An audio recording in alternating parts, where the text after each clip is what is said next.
For today's video nga pala mga mare, nandito nga pala kami sa kubo at ang aking nga palang asawa ay gumagawa ng pegiri nila nanay.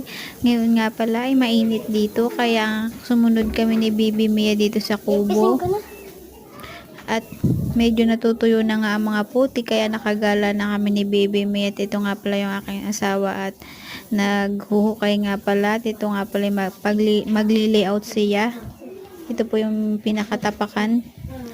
At ito na nga pala sa may kubo. Ayan. Mayroong mga alagang manok nga pala rito sila nanay. Ayan. At meron ditong inahing manok at ito nga pala napakasipag mangitlog at ito nga pala yung aking baby. May ito nasa duyan at tulog. Mahimbing ang tulog ni Baby May at maginhawa dito sa kubo. At sa kabila namang upuan na doon yung aking isang anak at nakahiga at nagse-cellphone. At dito naman sa kabilang kubo nga pala ay tulog doon yung aking nanay Bianan at napakaginhawa nga pala doon. At kanina nga pala kami nakatambay doon ni Baby Mia at naglalaro sila. Ay pinatulog ko muna si Baby Mia sa duyan at yun lamang. Thank you for watching. Bye bye!